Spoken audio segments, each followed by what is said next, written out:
your eyes for a moment. We're going to take a walk through your home. Bring attention to the walls and the ceiling, the beautiful paint colors that you picked out. Feel the warm air blowing through the vents. A sense of warmth rushes over you, thanks to all that insulation that surrounds you. Now open your eyes. Did you know that carpet's releasing flame retardants into your air? The walls and ceilings releasing VOCs. And if it's an older home, could contain lead or asbestos. Mold could be lurking beneath the surface. Fiberglass insulation releases known carcinogens. And all the while, our heat pump just circulates all this contaminated air. Way too many toxins are building up within our body, and they're making us sick. And even worse, we're becoming an indoor society, spending an average of 90% of our time indoors. Sick building syndrome is a real thing. And with all of this time that we're spending indoors, shouldn't we be expecting more from our built environment? This is an issue close to my heart because at a very young age, I was forced to look at my childhood home not as my protector, but as the culprit in what had made my baby brother sick. Because of mold exposure in our basement playroom, he suffered a severe and traumatic asthma attack. I knew then that it was time that we began rethinking how our buildings are made, what they contain, and then what happens to them after their effective life. I knew that there had to be a healthier, more sustainable way to build, and I wanted to help in that healing process. I want toxin-free, low-energy methods of building that are going to help clean rather than contaminate our air. So I did my research, and I wanted to find the healthiest building material out there. It turns out there's an incredible one that so few people know about. It's called Hempcrete. It's made out of hydraulic lime, water, and industrial hemp. Now, I know what some of you may be thinking right now. Is she talking about weed houses? I know, hemp, it comes with that uncomfortable, yet incorrect stigma. Industrial hemp is just a plant whose cousin species happens to be marijuana.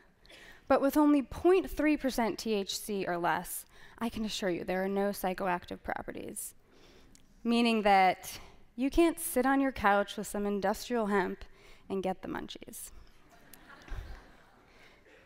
I'm talking about a historical and agricultural crop that our beloved Thomas Jefferson grew right up the street at Monticello for many years.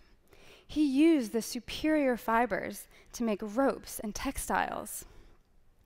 Now we just need our federal government to end this plant's prohibition. The great thing about industrial hemp being the main ingredient in Hempcrete is that it's a rapidly renewable resource that doesn't require pesticides.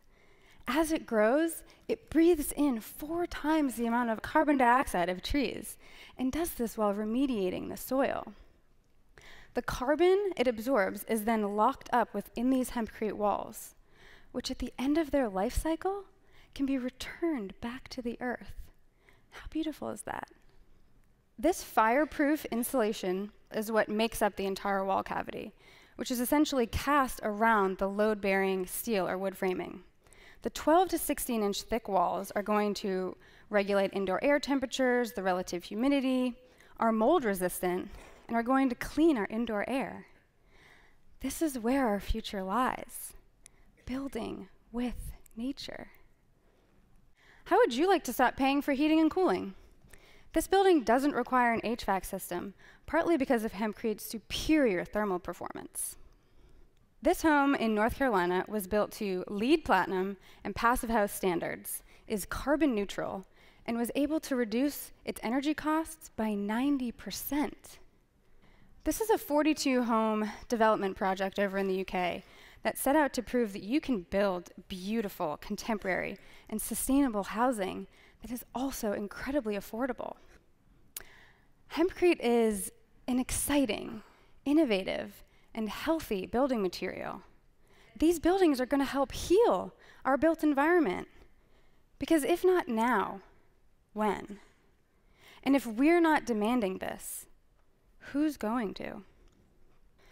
One of the main problems, though, is that the United States is the largest importer of industrial hemp because we can't grow it here. We have to import it from these 30 other countries around the globe. What are we waiting for? I hope that I've given you a few ideas today to reflect upon, and I'd like to close with encouraging each of you to challenge the status quo, lead with your values, and then build accordingly. Thank you.